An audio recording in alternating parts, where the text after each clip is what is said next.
ఒక అవకాశం ఇచ్చాడు తరుణం. ఈ దినం చూడక ఎంతోమంది వారి వారి జీవితాలు నష్టపరుచుకున్నారు, ఎందరో మన్నైపోయారు.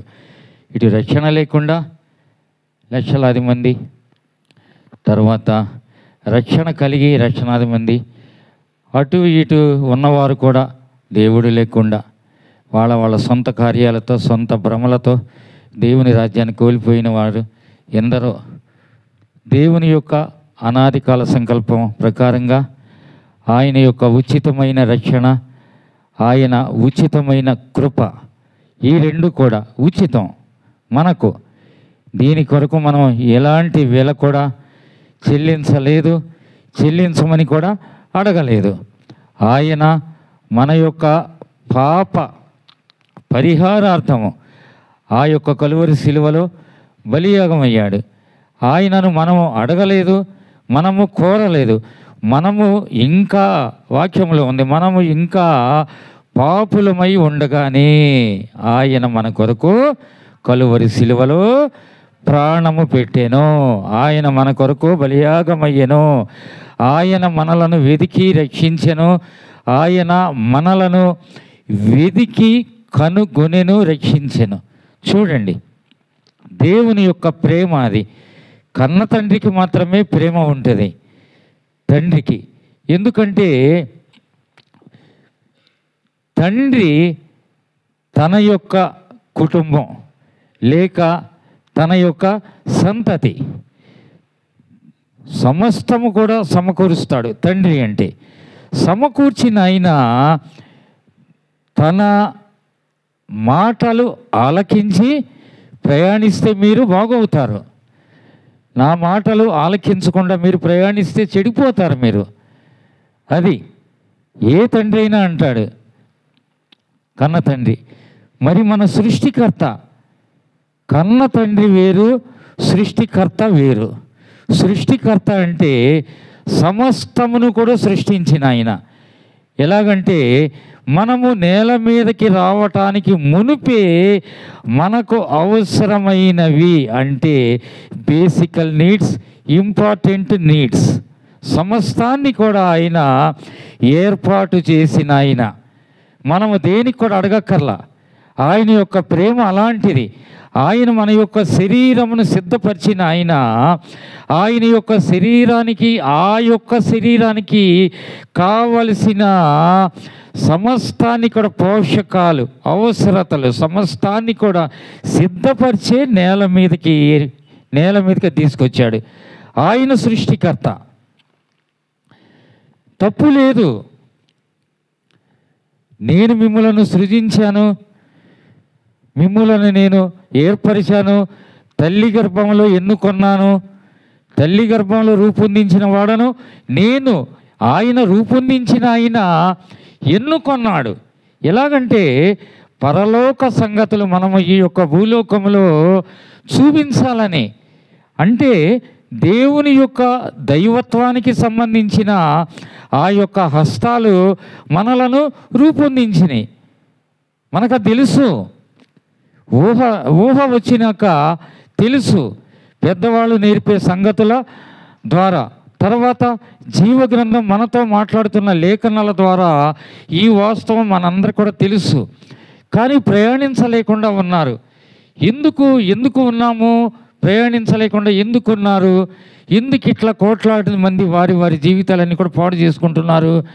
ఒక తండ్రి ఆజ్ఞ అనేది ఎలాగుంటుందంటే నిక్కచ్చిగా లేక చాలా నిజాయితీ ఉంటుంది అందులో. మనం ఏదో పెత్తనము చెలాయిస్తున్నాడు నా తండ్రి అని అనుకుంటాం, కానీ అందులో చాలా నిజాయితీ ఉంటుంది. అందులో ఆ యొక్క పెత్తనంలో నిజాయితీ ఉంటుంది. ఎందుకంటే మనం చెడిపోవటము కన్న తండ్రికి, ఈ లోక కన్న తండ్రికి ఏ రీతిగా ఇష్టం ఉండదో సృష్టికర్తకి అస్సలు ఇష్టమే ఉండదు. ఆయన యొక్క సంతానమైన మనందరము ఆయన యొక్క చేతుల్లో ఉండాలని అనుకుంటాడు, కానీ సాతాను యొక్క చేతుల్లో ఉండాలని అనుకుంటాడమ్మా? అనుకోడు. కాబట్టి అలాంటి స్థితి మనము కల్పించుకున్నాం మూర్ఖులముగా. మనము ఆ స్థితి కల్పించుకున్నాము కాబట్టి ఆ స్థితి నుంచి విడిపించటానికే ఆయన కలువరి శిలువలో బలియాగమయ్యాడు. సరే, మన స్థితి ఏంటో తెలుసు, మనము ఎలాంటి వారమే తెలుసు. కానీ అసలు జీవగ్రంథము దావీదు మహాశయుని ద్వారా అసలు దేవుణ్ణి మనము కలిగి ఉన్నామా, ఆయన యొక్క కాపరిత్వంలో మనము ఉన్నామా, ఆయనతో మనము ప్రయాణిస్తున్నామా అని 23వ కీర్తన మనం ధ్యానించుకున్నప్పుడు మనము ఏ పాటి వారమో మనకు అర్థమవుద్ది. మనము అసలు నిజాయితీగా క్రైస్తవులంగా ఉన్నామా అంటే క్రీస్తు యేసు వారి యొక్క వాక్యమును మనము బ్యాగులో కాదు హృదయములో పెట్టుకుని ఆ యొక్క వాక్యానుసారంగా ప్రయాణిస్తున్నామా, ఆయన యొక్క సిలువను మనము భుజం మీద మోస్తున్నామా మనము అని మనం పరిశీలించుకోవటానికి ఈ యొక్క లేఖనంలో నుండి దావీదు కీర్తన 23 కీర్తన మనము చదువుకుందాం. చూడండి, ఒక్కోటి మనము మార్చి చదువుకుందాము. దావీదు కీర్తన. ప్రభావతి రాలేదా ఈరోజు? చూడండి, దావీదు 23వ కీర్తన. అందులో ఒక వచనం నేను, ఒకటి మీరు చదవండి. పైన హెడ్డింగే ఉంది దావీదు కీర్తన, ఆయన రాసిందని. సరే, ఒకటి నేను. యెహోవా నా కాపరి, నాకు లేమి కలుగదు, పచ్చిక గల చోట్లను ఆయనను పరుండు చేయుచున్న నా ప్రాణమునకు ఆయన సేద తీర్చుచున్నాడు, తన నామమును బట్టి నీతి మార్గములలో నన్ను నడిపించుచున్నాడు.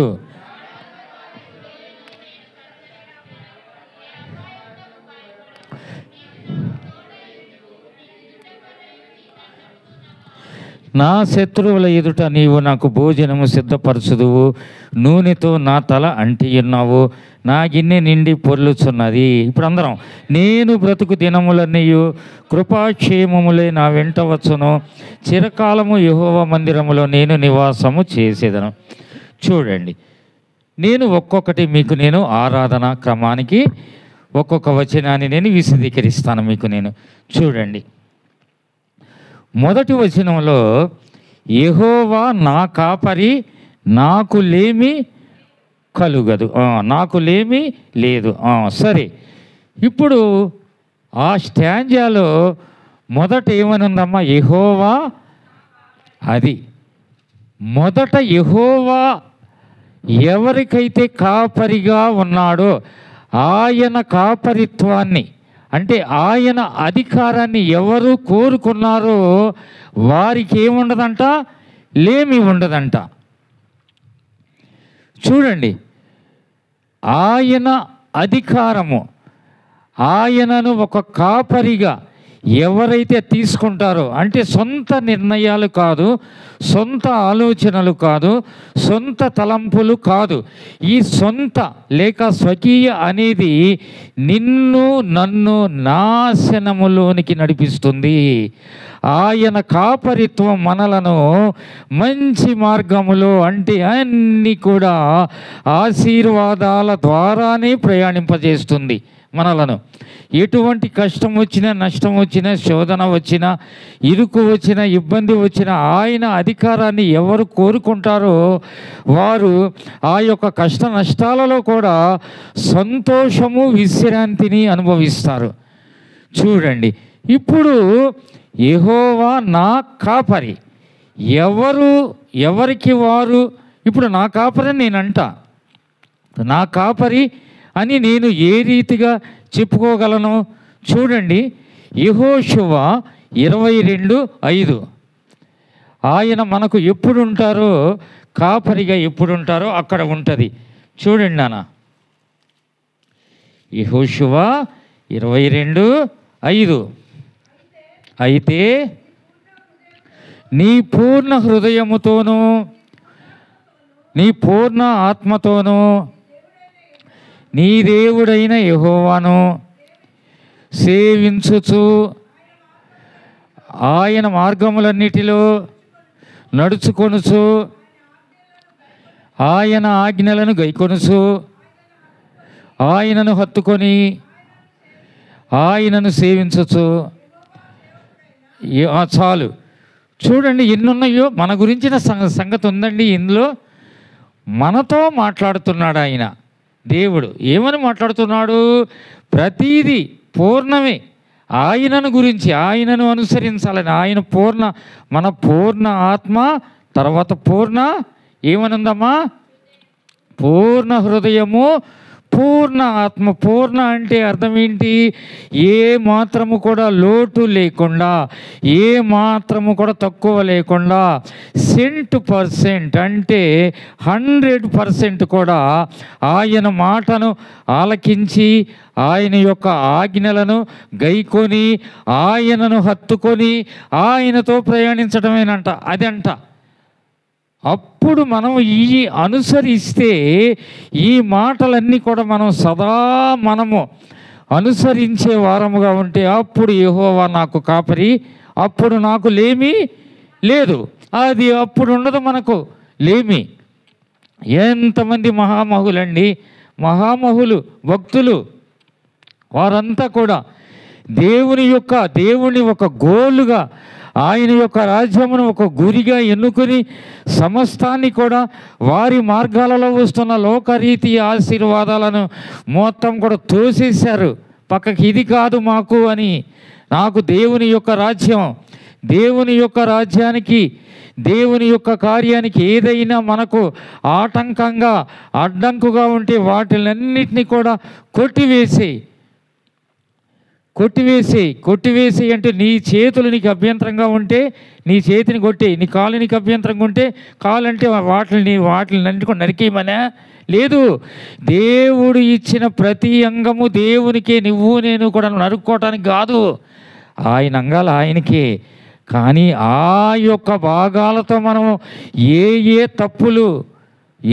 తప్పులకు దేవునికి విరుద్ధమైన కార్యాలు చేస్తూ ఉన్నాం, అయ్యి మానుకో. చేతులతో ఏం చేస్తున్నావు? అవి మానుకో. నీ కాళ్ళు ఏ పని కొరకు వెళ్తున్నాయి, దేని కొరకు వెళ్తున్నాయి, అక్కడికి నువ్వు వెళ్ళకు. నీ యొక్క ఆలోచనలు, తలంపులు దేని మీద కేంద్రీకృతమై ఉన్నాయి, దాని మీద కేంద్రీకృతం చేయకు. ఆ యొక్క మనసును నువ్వు దేవుని యొక్క, నా యొక్క వాక్యం మీద, నా యొక్క మాటల మీద, నా యొక్క ఆజ్ఞల మీద నీవు కేంద్రీకరించు. అది కొట్టివేయటం అంటే అది. అభ్యంతరంగా ఉన్న కార్యాలు దేవునికి సమస్తం కూడా కొట్టివేయాలి. చూడండి, యెహోవా నా కాపరి, నాకు లేమి. అది చూడండి. ఆ తర్వాత ఏమని ఉంది నాన్న? తర్వాత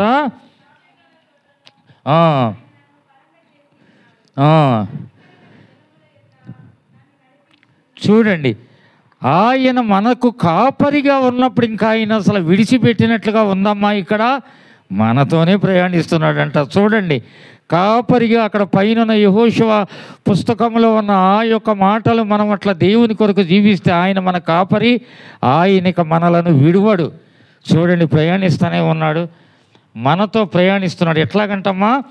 పచ్చిక గల చోట్లను ఆయన నన్ను పరుండజేయుచున్నాడు, శాంతికరమైన జలముల యొద్ద నన్ను చూడండి నడిపించుచున్నాడంట. అబ్బా, ఎంతండి ఇదంతా కూడా! పచ్చిక గల చోట్లను. పచ్చిక అంటే చూడండి, ఇప్పుడు మనము ఆయన గొర్రెలుగా ఉన్నప్పుడు గొర్రెలకు కావలసింది పచ్చికే కదా.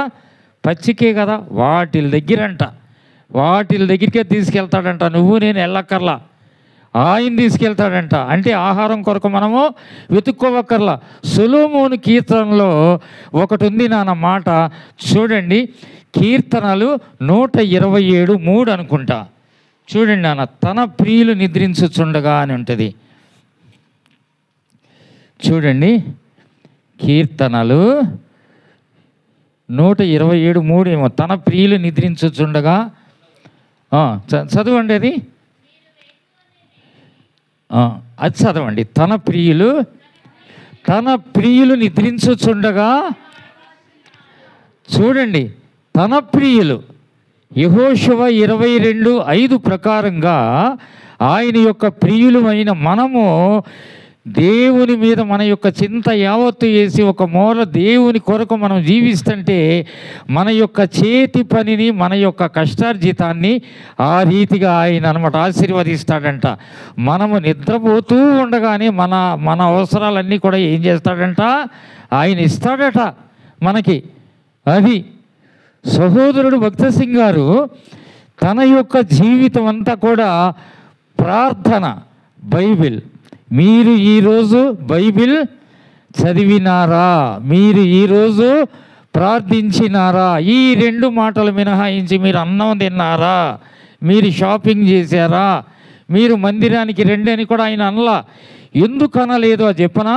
ఆయన అనేవాడు యవ్వనస్తుల మీటింగ్స్లో ఏమనేవాడు అంటే, విజయవాడ కర్మిల్లో, ఆయన కర్మిల్లోనే కాదు ఇక్కడ కూడా చాలాసార్లు ఆలకించాం మేము. ఎలా అనేవాడంటే, దేవుని యొక్క వాక్యము చదివేవాడు, దేవుని సన్నిధానంలో ప్రార్థనతో గడిపేవాడు దేవుని యొక్క మందిరానికి పరుగులు ఎత్తుకొస్తాడట. అందుకని ఆయన మందిరానికి రండిని చెప్పేవాడు కాదు. మీరు ఈ దినము బైబిల్ చదివినారా? మీరు ఈరోజు ప్రార్థించినారా? ఈ 2 ఆ 2 మనకు, ఆ 2 మన యొక్క జీవితంలో మంచిగా మనం అలవర్చుకుంటే దేవుడు సమస్తం కూడా మనకు చేయగలడు. చూడండి, మనము నిద్రిస్తున్నప్పుడే మనకు కావలసినవన్నీ కూడా ఆయన ఇస్తాడట. తన ప్రియులు, లోకమంతా అని ఉంది అక్కడ, తన ప్రియులు నిద్రిస్తూ ఉండగానే సమస్తాన్ని కూడా ఇస్తాడట ఆయన. ఆయన మనలను పచ్చిక గల చోట్లను ఆయన నన్ను పరుండజేయుచున్నాడు, శాంతికరమైన జలముల యొద్ద నన్ను నడిపించుచున్నాడు. ఎంత శాంతికరం అండి! ఎర్ర సముద్రము అనేది అది దానిలో అనమాట టైడల్ వేవ్స్ ఎలాంటి ఎంత భయంకరంగా ఉంటాయండి. తాటి చెట్టు అంత లేస్తాయి. అది మనం దాన్ని చూస్తేనే మనం ఎలా ఉంటాం, పరుగు దగ్గర నుంచి ఉంటాడు ఎవడన్నా, ఎవడు ఉండడు. హోరు గాలి చెప్పుడు ఉంటాడా? ఉండడు. ఇప్పుడు ఒక డిప్రెషన్ ఏర్పడినప్పుడు, ఒక వాయుగుండం వచ్చినప్పుడు ఉంటాడు అక్కడ ఎవడన్నా? ఎవడ ఉండడు. కానీ దేవుని యొక్క నామానికి సమస్తం కూడా సాధ్యమే. ఇశ్రాయేలీయులు ఎర్ర సముద్రం ఉంది, శనిగారు, గొణిగారు. కానీ వారిని ఐగుప్తులో నుంచి బయటికి నడిపించిన దేవుడు, ఈ సముద్రాన్ని సృజించిన సృష్టికర్త ఆయన యొక్క మాట ఈ యొక్క సముద్రం ఆలకిస్తుందన్న సంగతి వాళ్ళకది తెలియదు. గొణిగారు, శనిగారు. ఆయన యొక్క మాటకు లోబడింది, చీలిపోయింది. శాంతికరమైన జలముల యొద్ద ఆయన నన్ను నడిపిస్తాడు. నన్ను చూడండి. ఆ తర్వాత ఏమన్నా ఇది చూడండి. నేను ఇప్పుడు యోహాను సువార్త నేను కొన్ని మాటలు చూపిస్తాను. యోహాను 10:26-27 చూడండి నాన్న. అయితే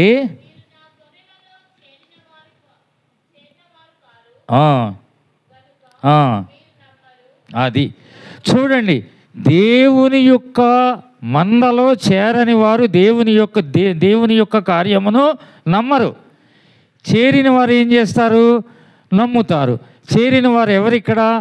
ఆ యొక్క యెహోషువలో 22:5 ఉంది కదా, ఆ ప్రకారంగా దేవుని ఎవరైతే అనుసరిస్తారో వారు దేవుని యొక్క మందలో ఉన్నవారు.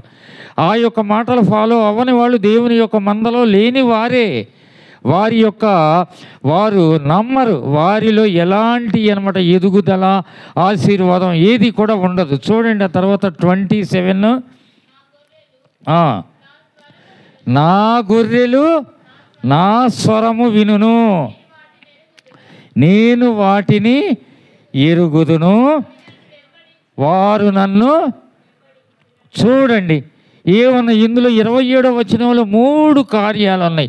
3 కార్యాలు ఏమంట? దేవుని యొక్క స్వరాన్ని గొర్రెలు, దేవుని యొక్క గొర్రెలు ఆ యొక్క స్వరమును వింటాయంట. ఆ తర్వాత విన్నాక ఏం చేస్తాయి? పోతాయా? అవతలకి వెళ్ళిపోతాయా? వెంబడిస్తాయి. అక్కడ ఇందాక వాక్యంలో ఏమనుంది? దేవుని యొక్క ఆజ్ఞలను పూర్ణ హృదయంతో గైకుంటూ ఆయనను హత్తుకోమని ఉందా? దూరంగా వెళ్ళమని ఉందా? హత్తుకోమని ఉంది. హత్తుకోవటం అంటే ఏంటి?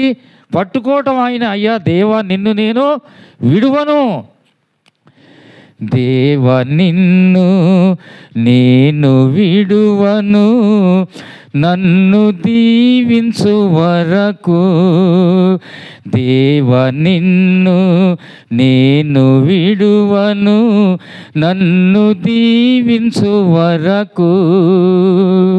చూడండి ఎలాగుందో. దేవా నిన్ను నేను విడువను, నిన్ను నేను హత్తుకుంటా. ఆయన యొక్క స్వరము విన్నాక ఏం చేస్తాయంట? వెంబడిస్తాయంట. ఆ తర్వాత ఆయన యొక్క స్వరమును అవి గుర్తుపడతాయి అన్నమాట. ఎట్లాగూ చూడండి, ఆ యొక్క స్వరము ఆలకించి ఇది మా దేవుని యొక్క స్వరం అని ఎరిగి ఆయనను వెంబడిస్తాయి. మనం ఈ 3 కార్యాలు కూడా మనము చెయ్యాలి. అప్పుడు ఆయన మనకు అసలు కాపరిగా ఉంటాడు. ఆయన కాపరిగా నీ దగ్గరికి రాడు. నువ్వు తెచ్చుకో నీ దగ్గరికి కాపరి. దేవా నీవు చెప్పిన మాటల ప్రకారంగా నేను ఉంటా, నేను ఆ రీతిగా జీవిస్తా, నీతో నేను ప్రయాణిస్తా. ఆ యొక్క యెహోషువలో 22:5 ప్రకారంగా సమస్తాన్ని కూడా నేను అనుసరించేవాడునుగా ఉంటూ నిన్ను హత్తుకుంటా. అప్పుడు కాపరిగా నీ దగ్గరికి వచ్చి ఆ యొక్క మందలో నిన్ను నన్ను కూడా అన్నమాట చేర్చుకొని, రెండయ్యా చక్కగా వెళ్దాం రండి, అదిగో పచ్చిక, అదిగో ఇదిగో నీరు, అదిగో శాంతికరమైనది. సముద్రం చూసి మనము భయపడనవసరం లేదు. ఎందుకంటే మనము ఆయన కాపరిగా మనకు ఉన్నప్పుడు, ఆయన యొక్క తండ్రి, ఆ పరలోక తండ్రి, ఆ సృష్టికర్త కాపరిగా ఉన్నప్పుడు మనకి ఇంకా భయం ఎందుకు? ఏ భయం ఉంటుంది? అందుకని మనం ప్రధానంగా గుర్తించవలసిన అంశం, ఆయన మనకి కాపరిగా ఉన్నాడా లేదా? ఆయన మనకు కాపరిగా ఉన్నాడా లేదా? ఎందుకు మనం జీవితంలో సమాధానం లేకుండా ఉన్నాం? ఎందుకు మనం జీవితంలో శాంతి లేకుండా ఉన్నాం? ఎందుకు మన జీవితంలో సంతోషం లేకుండా ఉన్నారు? మందిరాలకు వెళ్తూ ఉన్నారు, మందిరంలో ఆరాధిస్తూ ఉన్నారు, కానీ నాకు ఆ ఆర్థిక ఇబ్బంది, ఆ ఇబ్బంది, ఈ బలహీనత, నాకు అది ఉంది, బాగయ్యాను, నేను మంచిగా ఉన్నా, నేను ఇలా ఉన్నా, నా జీవితం బలిగా ఉంది దేవునిలోకి వచ్చినా, కానీ ఒకరోజు కూడా నీ నోటి వెంబడి నీ సాక్ష్యం నువ్వు పలికినట్లుగా నీకు గుర్తుందా? చెప్పగలవా? నువ్వు గుండె మీద నువ్వు చెయ్యి వేసుకుని నేను సంతోషంగా ఉన్నా. అందుకని పరలోక అధికారాన్ని మనము కోరుకోవాలి.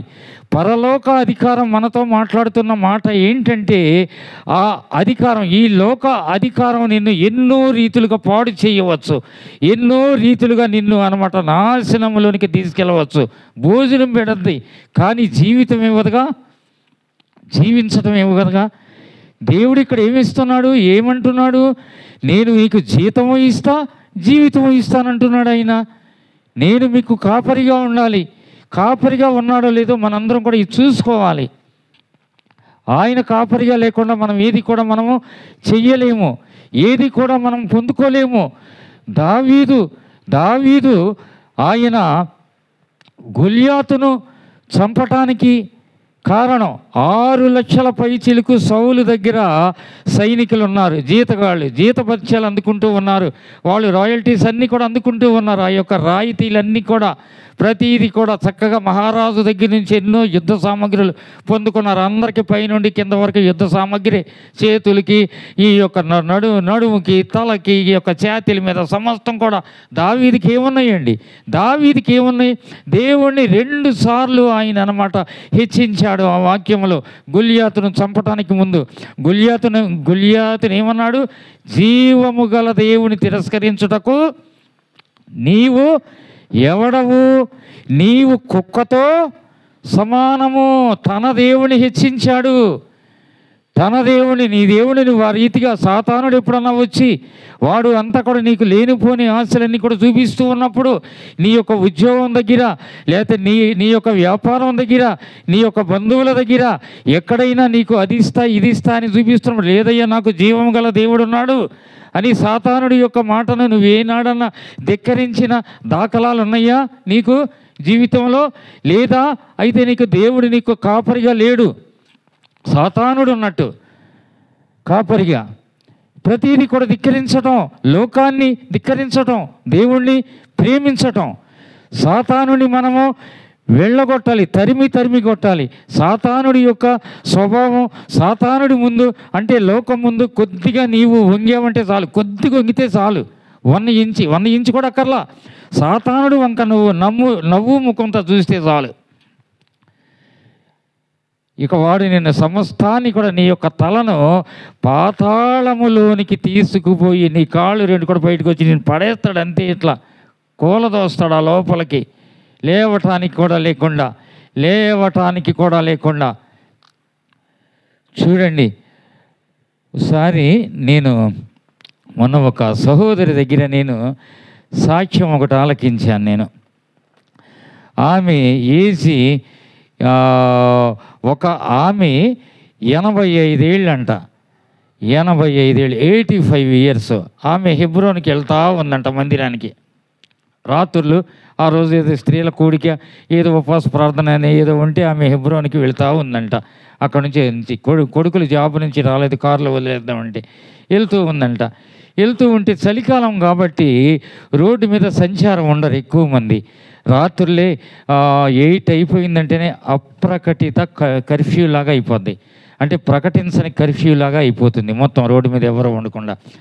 ఆ స్థితిలో అయితే ఆమె ముందు వెనుక మనుషులు నడుస్తున్నట్టు అనిపిస్తుందంట. ఆమెకి భయం వేసిందంట. ఆమెకి ఇట్లా ముందు చూసిందంట. పెద్ద ఆమె కదా, 85 ఇయర్స్. She was 85 years.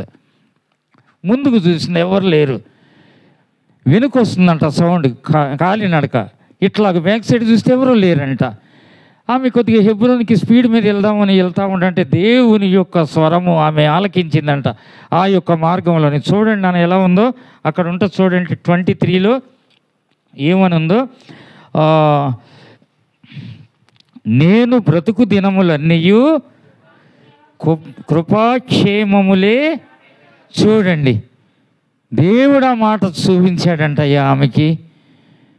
అక్కడే వెంటనే రోడ్డు మీద మోకరించి దేవునికి స్తుతులు అర్పించిందంట. దేవా, నీ దేవదూతలను ఈ యొక్క వృద్ధురాలకి కావలిగా ఉంచి నీ యొక్క హెబ్రోనుగా తీసుకెళ్తున్నావా నువ్వు, దాన్ని నేను గుర్తించలేకపోయానని. అంటే ఇప్పుడు ముందు వెనకాల ఎవరున్నారు? దేవదూతలు ఉన్నారు. నీవు బ్రతుకు దినములన్నీ కృపాక్షేమములే నీ వెంట. యెహోవా మనకి కాపరిగా ఉండటం వల్ల ఎన్నండి శత్రువుల ఎదుట ఏమవుతుందంటమ్మ, భోజనము కూడా సిద్ధపరుస్తాడంట. చూడండి, ఇంకోటి చూడండి ఎలాగుందో. యెషయా 46:4-5. యెషయా 46:4-5.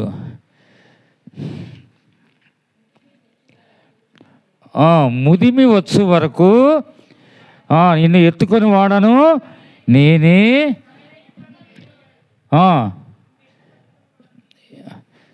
చదవండి అమ్మా ఎవరో ఒకళ్ళు.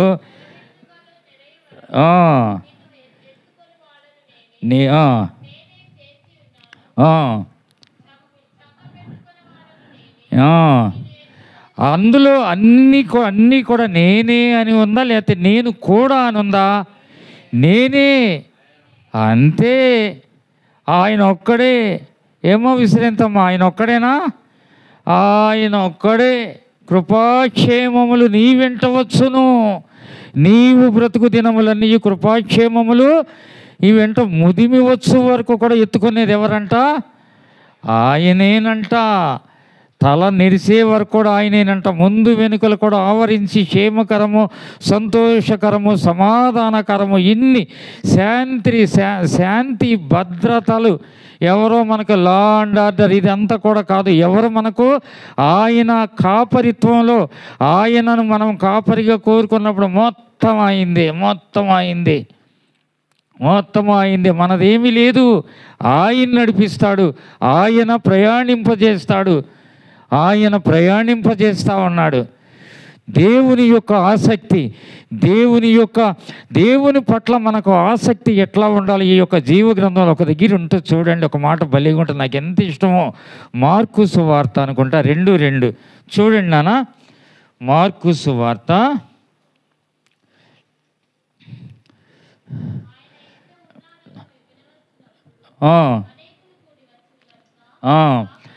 ఆయన ఇంట ఉన్నాడని వచ్చినప్పుడు, ఆయన ఇక్కడ ఉన్నాడని వినగానే ఏం చేశారంటే జనాలందరూ అనేకులు వచ్చారంట అక్కడ. మరి మనము దేవుని యొక్క ఇంటిలో దేవుడి నివాసం చేసే ఇంట్లో దేవుని యొక్క మాటలు ఆలకించడానికి మనం అట్లా వస్తున్నామా? అనేకులుగా మనం వస్తున్నామా? అనేకులని గుంపులు నువ్వు కొంతమందిని తీసుకొస్తున్నావా? నీవు నిజంగా ఆయన నీ యొక్క కాపరిగా ఉన్నప్పుడు నీవు సమస్తాన్ని కూడా ఏది అనుభవిస్తున్నావో ఆ యొక్క శాంతి సమాధానాలు, ఆ సంతోషం ఇతరుల్లో కూడా నువ్వు కోరుకుంటానికి వారందరినీ కూడా తీసుకొస్తూ ఉన్నావా? నీవు ఆయన దగ్గరికి రా. నీవు ఆయన దగ్గరికి వచ్చినప్పుడు నువ్వు అనేకులను తీసుకొస్తావు. నీవు లోకంలో ఉన్నప్పుడు అనేకులను నీతో పాటు నువ్వు లోకంలోకి తీసుకుపోతావు. లోకంలోనికి నువ్వు తీసుకుపోవటం కోసం దేవుడు నిన్ను నీ యొక్క తల్లి గర్భంలో రూపొందించింది. అందు నిమిత్తము కాదు. ఎందు నిమిత్తం అంటే పరలోక సంగతులు నీ ద్వారా లోకానికి నేర్పి ఆ రకంగా ఆ స్థితిలో లోకమునంతటిని కూడా దేవుని యొక్క ఆ యొక్క నిత్యత్వానికి వారసులుగా చేయటానికే దేవుడు నిన్ను ఎన్నుకొన్నాడు. కానీ ప్రియమైన వారలారా, నీవు బ్రతుకు దినములన్నీ కూడా కృపాక్షేమములే. చూడు, శత్రువుల ఎదుట ఏమవుద్దంట? భోజనము సిద్ధపరుస్తాడంట శత్రువుల ఎదుట. చూడండి, ఫైనల్గా ఇంకో 2-3 మాటలు చూసుకుని మనం ఆత్మ సంగతులు ఏది మనం గ్రహిస్తే మనము ఎవరైతే ఆయన కాపరిగా ఉన్నప్పుడు ఏ సంగతులు గ్రహించేవారుగా ఉంటారు, ఏ సంగతులు విస్మరించేవారుగా ఉంటారో 1 కొరింథీలో ఉంటుంది. రండి అందరూ కూడా 1 కొరింథీ 2వ అధ్యాయము 9 నుంచి 14 వరకు 1 చదవండి. ఇందును గూర్చి